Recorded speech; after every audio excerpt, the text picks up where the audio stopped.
Good afternoon and welcome back to Gulfstream Park. Thank you for joining us here on this Thursday morning on Gulfstream Today. I'm Gabby Gaudette, joined by Acacia Courtney, and of course we did draw for Saturday's card yesterday. We have 12 races looking ahead to Saturday, of course headlined by the Holy Bull, but some nice graded stakes action throughout the card, even on the undercard races, very competitive, and looking forward to some more guaranteed pools. I know we had some last weekend. We will have them again next weekend. We will, provided the Rainbow Six doesn't get hit today or tomorrow, so we will be letting you know about those. But as Gabby said, a really exciting day. We have 5 stakes on Saturday in the Holy Bull. It kind of feels like we're really gearing up now towards Kentucky Derby season. We passed the Pegasus World Cup, and now all eyes are on the Triple Crown Trail. But some other exciting races as well, including the Swale, where we'll see the return of a horse that was pretty much a superstar here in Florida over the summer in 3 rules. And then,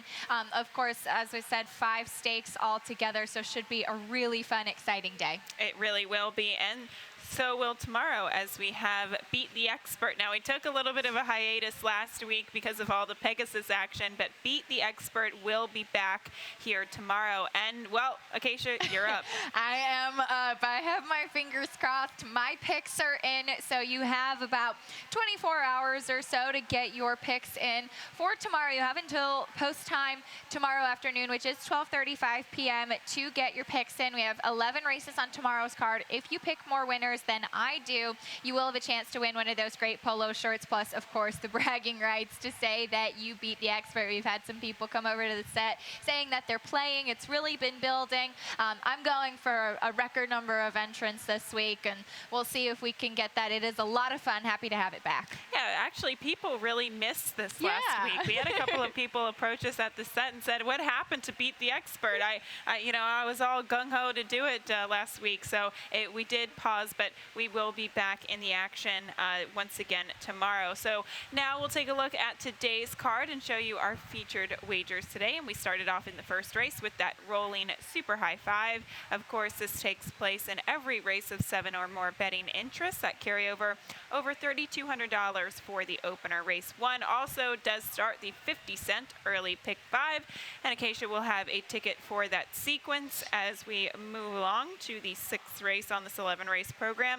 That does kick off the Rainbow Six. That carryover continuing to grow, $377,000 there in the carryover. And race 7 does kick off the final pick 5 of the day. Of course, that is a 50-cent based wager.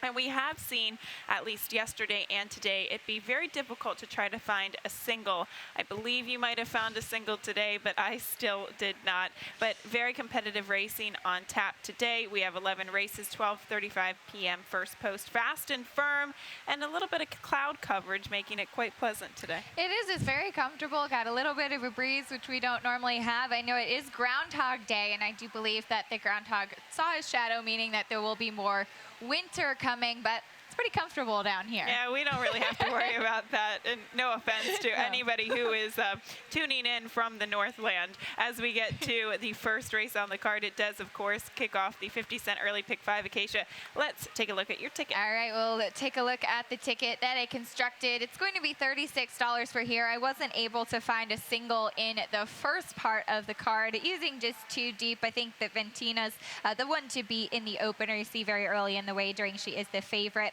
And then 2 by 2 in the next couple of races, 3 deep in the 4th and 3 in the 5th. Pretty competitive Maiden, claiming to wrap it up. Again, $36. All right, and once again, super high 5 wagering available here, 7.5 furlongs onto the turf.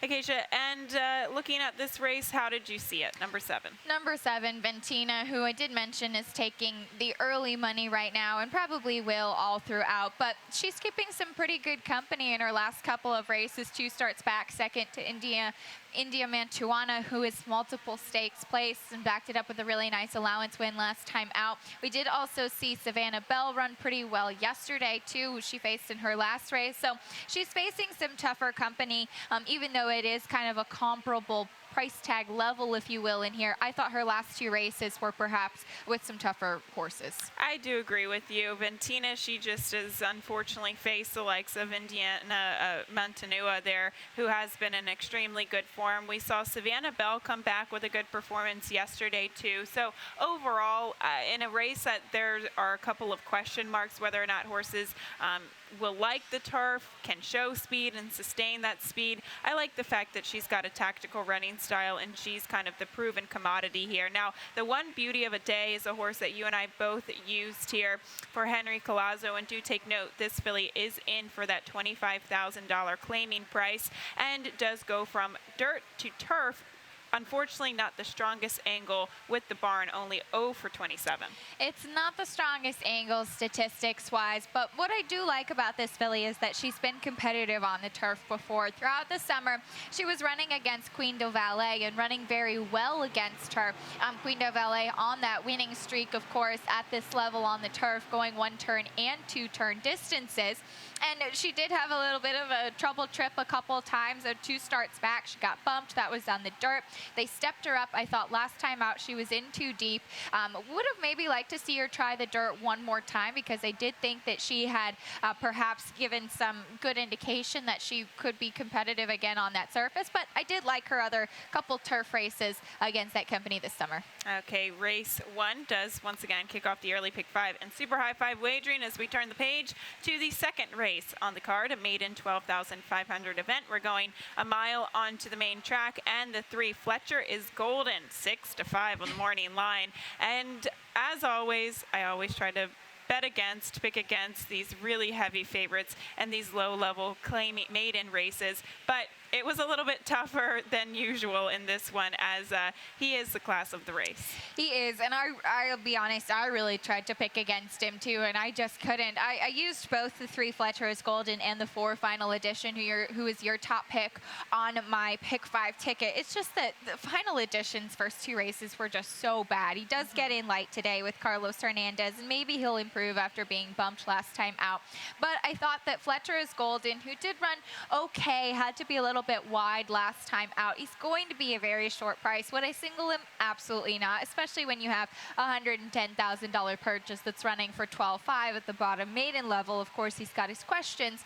I just thought perhaps he was coming in off the strongest performance. That's the thing, though. He always kind of runs to his competition, whether he's running against Maiden $20,000, Maiden special weight company. Last time out faced Maiden 12.5, and yes, Singleton was definitely the horse to beat. You can see kind of the margin of separation between he and the rest of the field, but he just kind of seems one pace to me. So he is the horse to beat by all means, but the 4 final edition, there's a little phrase that Stan Salter and I coined, and that's bug speed. And I'm hoping that with the 7-pound apprentice, this horse just forgets to stop. And I don't think that he's very fast, but I do think he'll be faster than what he showed last time out, as he did not get off to a great start. He gets in with a lightweight, and maybe that'll just be the difference here. I'm just kind of attracted more to horses with less starts than more starts in these low-level maidens. Absolutely, and Fletcher is golden is really running out of chances here, so I'll give him one more try today and see what happens.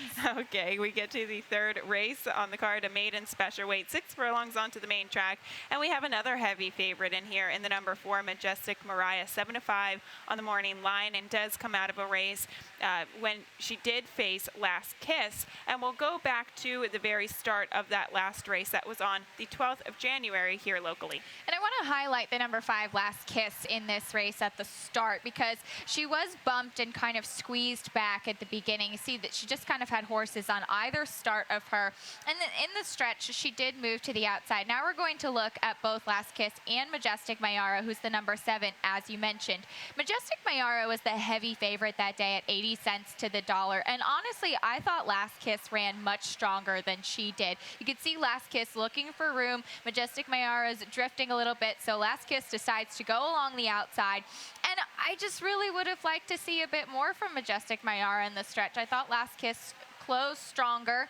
It was a runaway winner in that race in Curlin's Image, but I thought that perhaps the better performance went to Last Kiss. And I do agree with that assessment, because it kind of looked like Majestic Mariah was just kind of on the wrong lead. She wasn't moving in that forward direction. But you have to take into consideration that that was at 7 furlongs. And now from there, she's cutting back to 3/4. And she just simply might be a horse that doesn't want that added distance. So the cutback, I think, is preferred. But if you're basing your opinion on that last race, Last Kiss ran the much better race. But I don't really have confidence in either one of them, so you and I both land on the same horse with the one AJ's Amex to the inside. And I thought at Gulfstream Park West, it was a very small field.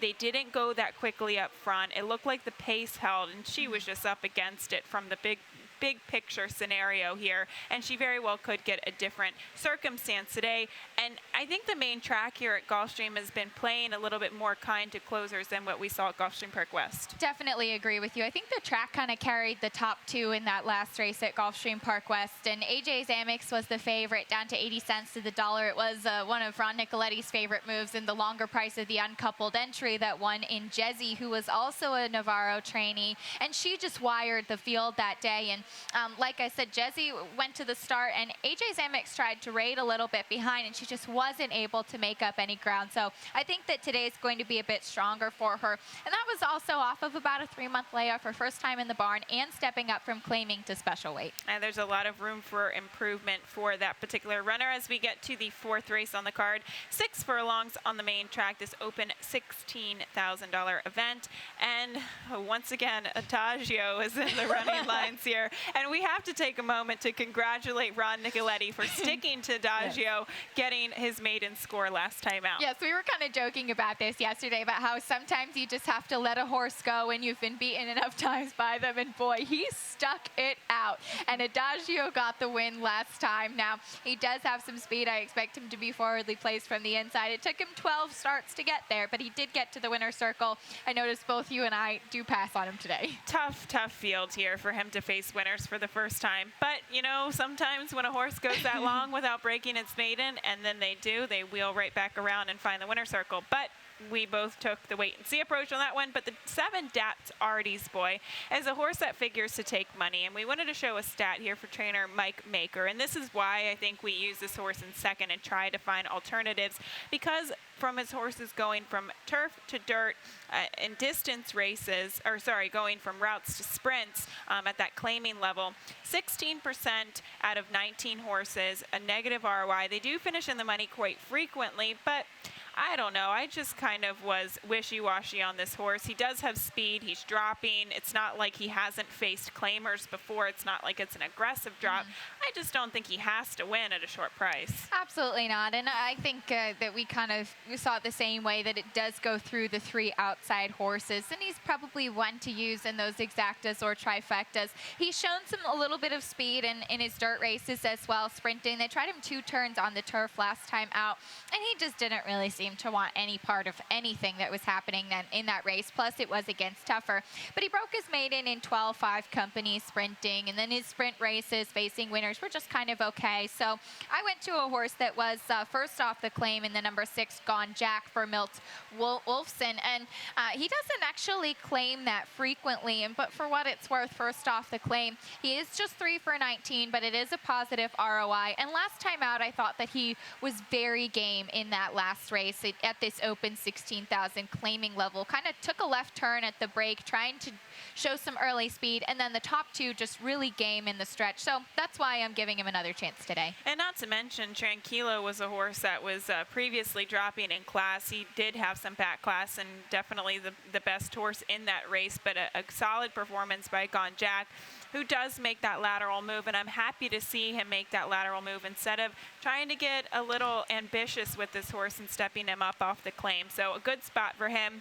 But the number 8, Ohio, was where I did land for Gilberto Zerpa, who's having a sneaky great meet. His horses just continue to run, and usually when his horses get into form, they stay in form. We saw one of his horses that won by 10 yesterday afternoon. I forget the filly's name, but she repeated yesterday afternoon. And for what it's worth, Gilberto Zerpa, with his maiden winners last out on the dirt, coming back and winning at the claiming level, he's 31%.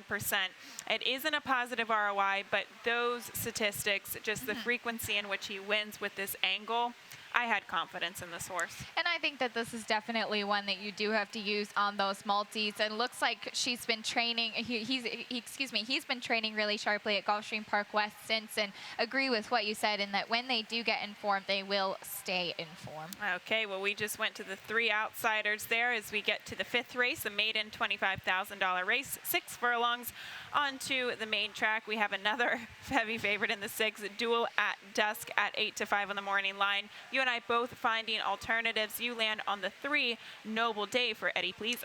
And I think that kind of everybody has their questions in here. One of the big reasons I did pick against Duel at Dusk, yes, he has some speed, but this is going to be his first time on a fast main track. So there's a little bit of unknown there. So I did go with Noble Dave, who's switching surfaces. Maybe it is a little bit of what you said before with the bug speed. Carlos Hernandez in the saddle, and he's done very well, given some good rides for Eddie Plisa Jr.'s horses. This one has run Maiden Claiming on the turf in his past couple starts. Added the blinkers last time as well, and had to be bumped and steady a little bit early. For what it's worth, I didn't show this stat, but Eddie Plisa going turf to dirt and Maiden Claiming is 35% win, and it is a 240 ROI, 70% of the time in the money. So he does excellent work with this kind of move, and I thought that some of the dirt races prior were strong. They were, and this horse is taking a pretty considerable drop from the level of competition that he faced over the summer at Monmouth.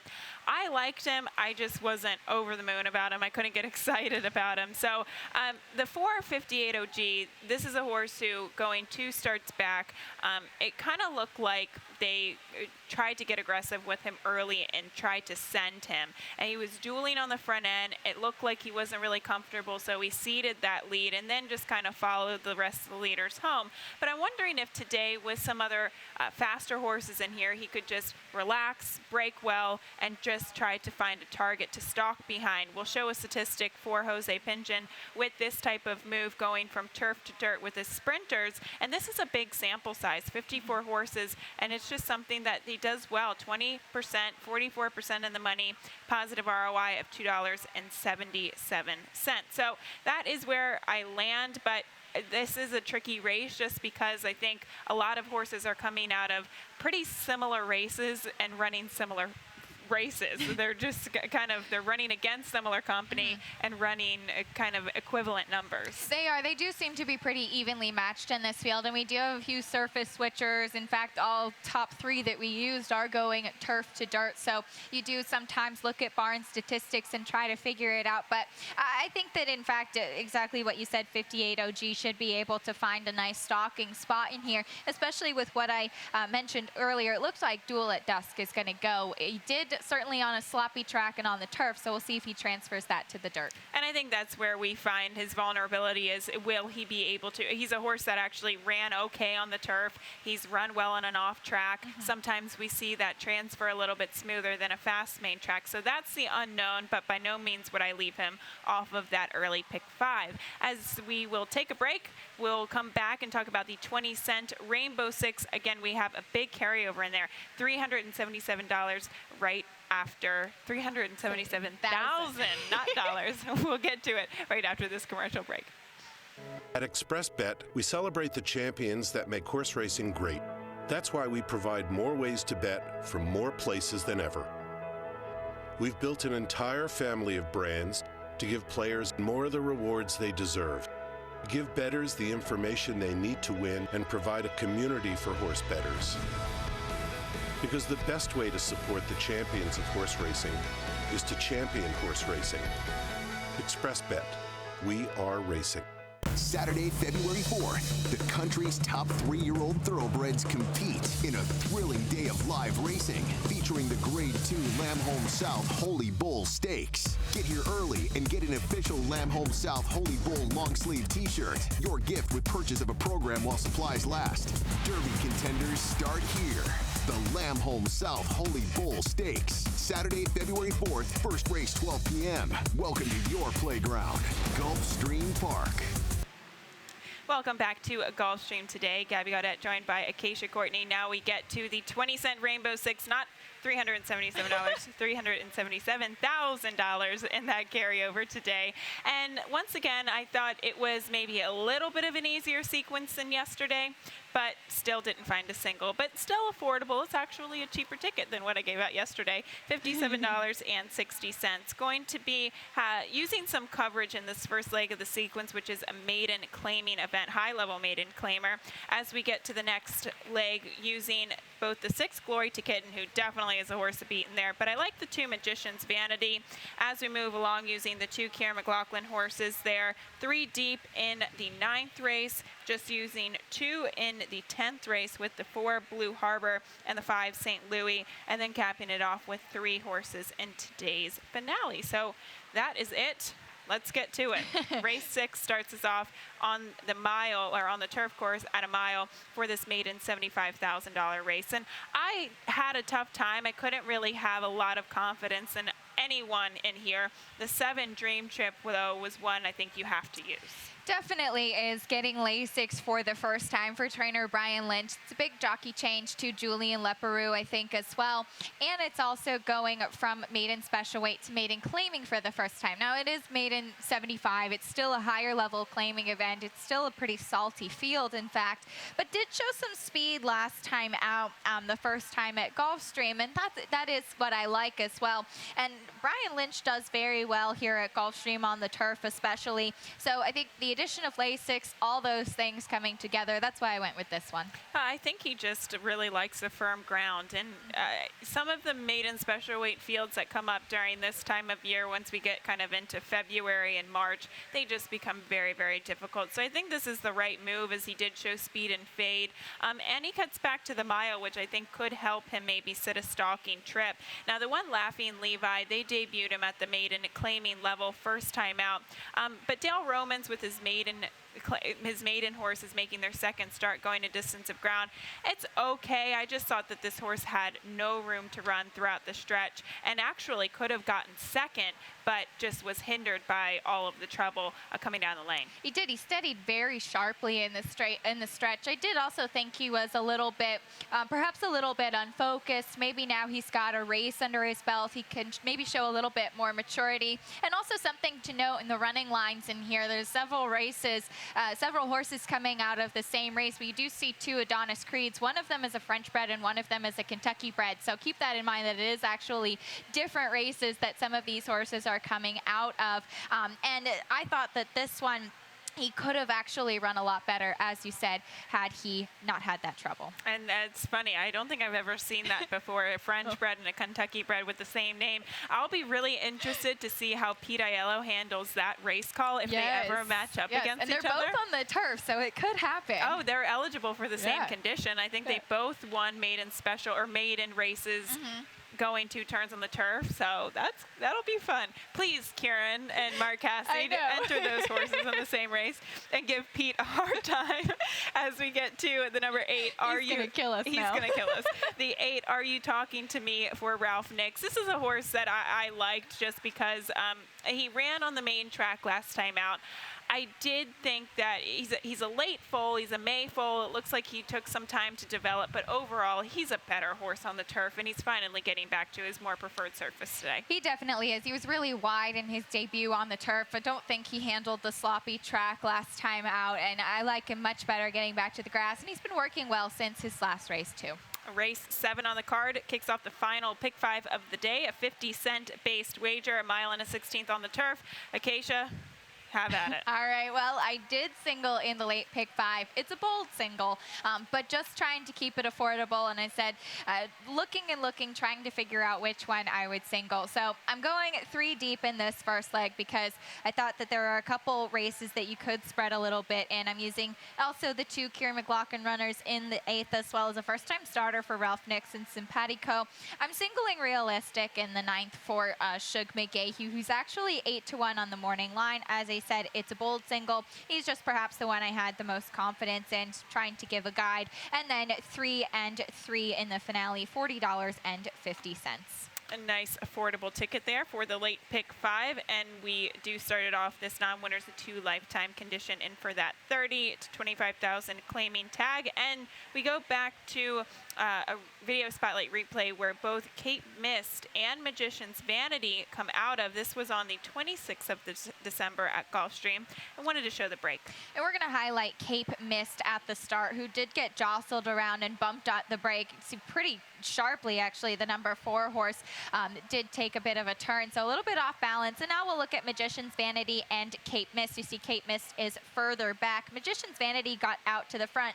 Barika, the winner of that race, did close with Cape Mist right behind her. And so I thought it was a pretty tenacious performance from both runners, in fact. And actually, Barika did come back to win a non-winners of 3 after that. So I thought that both horses ran solidly in there. I gave the nod to Cape Mist. You went to Magician's Vanity. I did, just because, well, first of all, I did think that you could see kind of the horses that set the pace in there, they were fading. So I thought that Magician's Vanity was at a disadvantage because she did make the first move into a pace that was falling apart, whereas Cape Mist, I thought it looked visually more impressive because she was moving forward, whereas Magician's Vanity was kind of flattening out. But given the circumstance of the pace, I thought it was a stronger performance from Magician's Vanity. We also have a statistic for Reed Nagel, first off the claim, with turf horses. And I thought this was a pretty strong stat. 7 for 31, 23% positive ROI, $3.67. And she's been so close. I liked the fact that she sat closer to the pace last time. So I'm hoping Tyler Gaffleone, now with the added distance, can get her to sit close. But she is trying to get that elusive victory on the turf. I'm just hoping that the barn switch here, first off the claim, can do it. And that definitely could be the case, as we saw with those stats. Reed Nagel does do a great job. I did have some hesitations with her being 0 for 23 on the turf and being able to put her on top today. So maybe that's what she needs to wake her up. But you mentioned the number 6, Glory to Kitten, who I thought was very impressive in her maiden win last time out. She won in special weight company. Her last 3 races have been in special weight. She seems to be moving in the right direction from a buyer speed point standpoint, but now she's kind of not confidently handled. She's put in for the 30,000 non-winners of 2. It is weird because we see Blenheim Palace, I believe, entered in on Friday and tomorrow, and she looks to be the horse to beat in that race. So I thought it was a very odd move to immediately drop her off of a maiden special weight and a good maiden special weight victory. So that's where I had my reservations. I could maybe see a couple people singling her, but I did think it was an odd move for a barn that's pretty aggressive. One horse that caught my attention was the 3 Gracie's Way, just because she's a horse that seems like she loses focus kind of coming down the stretch. And one thing that I love about jockey Trevor McCarthy, and I'm kind of well versed with his running style being from the Mid-Atlantic, is that he's super aggressive coming down the lane, and I think that's exactly what this filly needs. Whether or not she's good enough to win, I don't know, but I do think she's going to run an improved race with a really aggressive and strong finisher today. And she'll definitely need that. I don't think that she got that last time. She was wide, she was improving, so maybe she just needed somebody up there to help her a little bit more, and that might make all the difference. We get to the 8th race to kick off the final pick 4 of the day, maiden special weight mile onto the turf course, and we have a race where 2 Karen McLaughlin horses are making their second start off of a layoff. So before we get to the replay, I wanted to show this stat here for Kieran McLaughlin with his horses making their second start off of a layoff, going a distance of ground on the turf in maiden special weights. Now, he is 5 for 22, so 23%, and still a positive ROI. And I like that it's not a huge positive ROI because it is a decent sample size, and his horses win at the right price. It's not like they're great shots, great big prices. It's not like they're even money favorites either. They're just, they win. And that's where we get from both of these horses. But we will get to the number 5, Travis County, and wanted to show his spotlight replay, the first time actually getting onto the turf course. And he was off a little bit slow at the break. We're showing a lot of the breaks today, but we'll look at the number 5, Travis County, who just looked like he kind of sat a little bit in the gate and didn't really shoot out. And as you said, that was his first time on the turf. Now, the winner, Alisal, wired the field that day. And we'll look at Travis County in the stretch as well as they come around. And he did actually make up a little bit of ground. As I said, the winner wired the field, so the pace did really hold. And I thought he did make up some ground. He was running strongly. That was also first off the 7-month layoff. We saw that stat. It looks like he certainly should take a step forward today.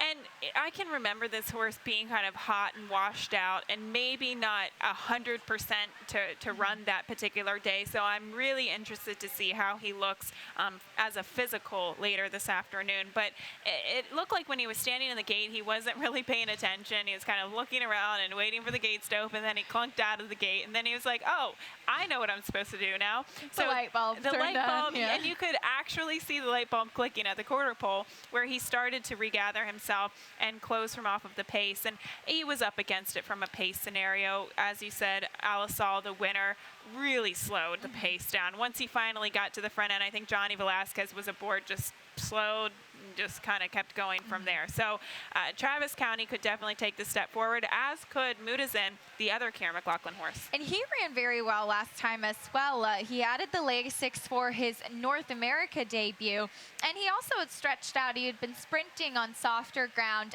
in Ireland. Then it was about a 15-month layoff. He came back, and he did finish a very good third, getting an 82 by her speed figure. He was running against the likes of Delta Prince, who there was no beating him that day for sure.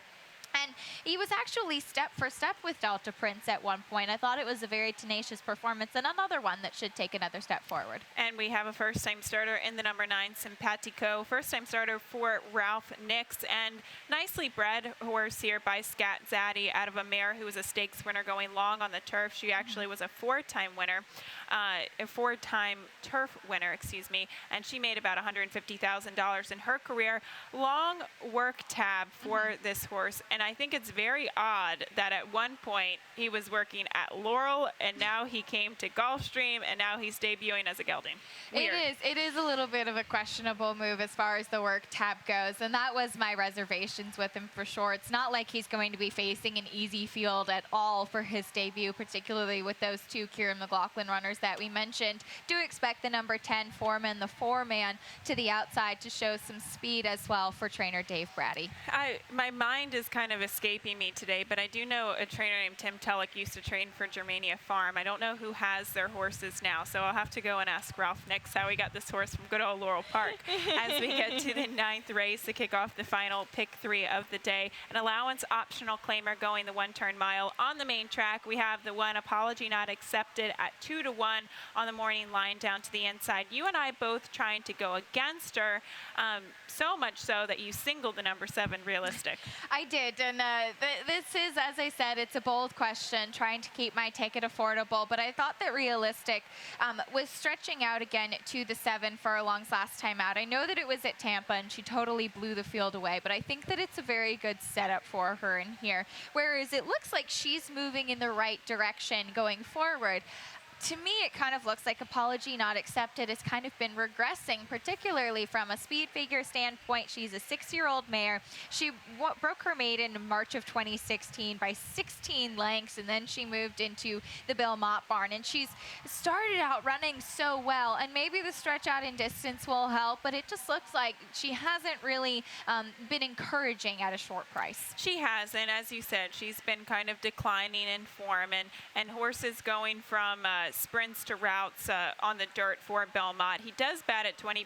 It is a negative ROI. I respect her. I use her second, but the reason why I don't like her is because of the amount of other speed in here, and she draws the rail. She looks like a horse that if she gets out of distance, she probably wants to go to the lead, and she probably will from that rail post, but she'll have to be used early, and I think there's equivalent speed to her outside. You look at Red River Heidi, even My Life for You.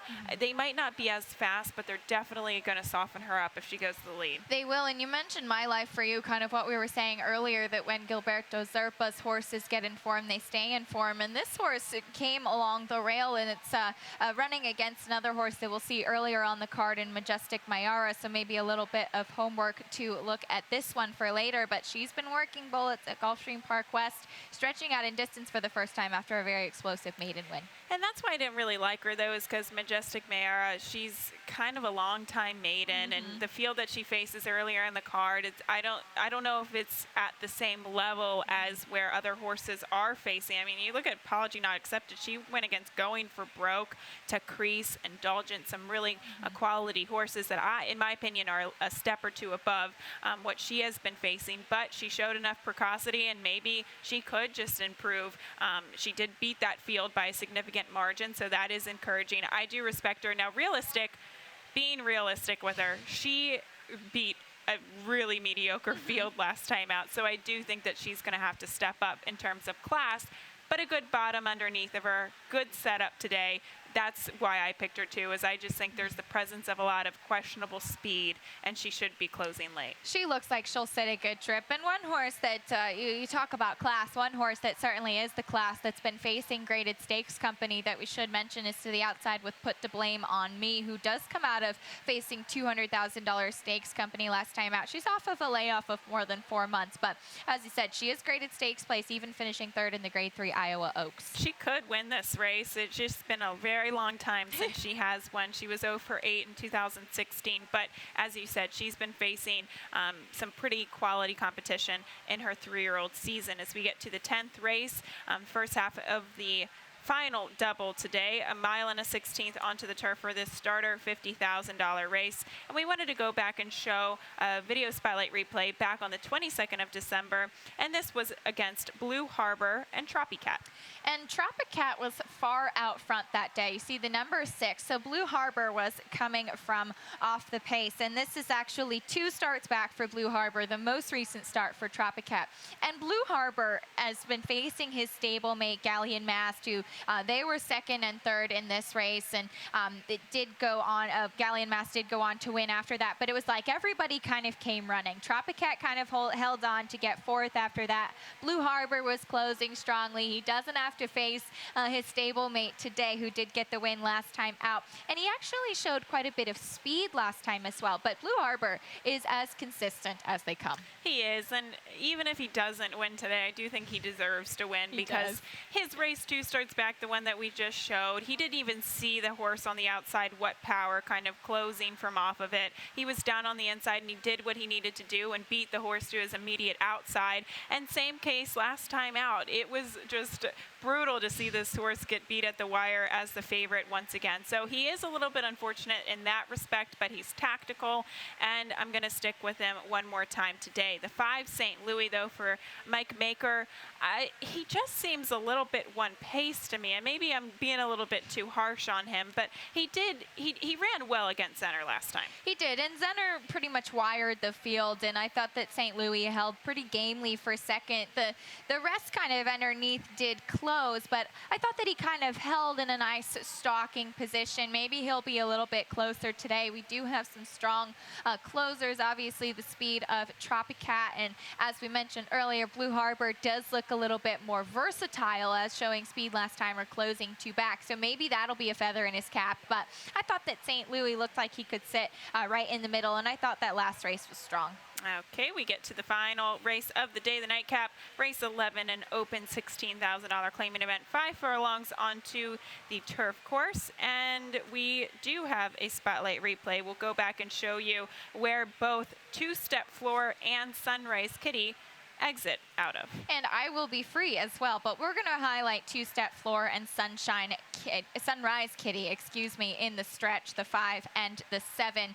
And Two Step Floor had to steady right before the wire. I don't know if this horse was going to actually win the race, but definitely had momentum cut off. And so you see right there, just has to pull up a bit, and you can even see it a little bit more when watching. But this horse has just been so consistent. Now first off the claim for trainer Jane Sibeli. Nick Juarez climbing in the saddle, who's been riding exceptionally well lately. And this horse has some speed, was off the pace last time out, and I think might have been cost a little bit of momentum in the stretch last time. So that's why I did give her another pass today. But Sunrise Kitty certainly one to be closing.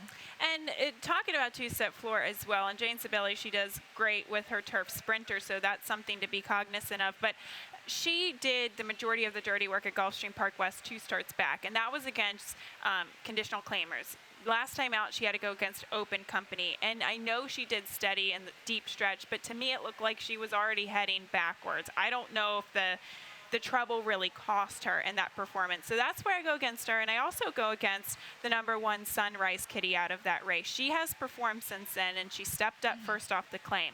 But something that I've been paying attention to lately, people who are claiming off of Jason Service just cannot keep their horses in similar form. Actually, off the claim for Jason Service on the turf, 2 for 33. That's a statistic. So he gets his horses to run so well, and then if you claim off of them, sometimes they go through a little bit of a lull before they come back up for breath. So the 8 is where I did land Sweet Butterfly. And she's just a consistent sort. She does need a good pace in front of her. Sometimes she doesn't get the right trip, and sometimes she loses, but she's a 5-time winner on the turf at this distance. She's a 2-time winner at Gulfstream, and I'm not trying to get too creative. I like how Luis Saez rides claimers on the turf. Definitely does, and she's been keeping good company running against the likes of My Sister Caro and Spectacular Me last time out, so I think that she's coming in strongly. You kind of mentioned what my reservations were with her, that she does need some pace in front of her. There is a little bit of speed to the inside for sure, so maybe it will set up for her, but she's definitely also getting a little bit of a class relief too, going from that 16,000 starter optional claiming types to this 16 Open Company here. Okay, well, that is today's finale. That's races 1 through 11. Do take note, we have that Rainbow 6 carryover. That is in the 6th race today, races 6 through 11. And get your handicapping hats on for tomorrow, because tomorrow, once again, is Beat the Expert. It's back, and Acacia is up. That's tomorrow. So we have to get through today first. I know you're very excited. We're going to step aside for a few moments, and Pete Aiello will be up next with those scratches and changes. Best of luck.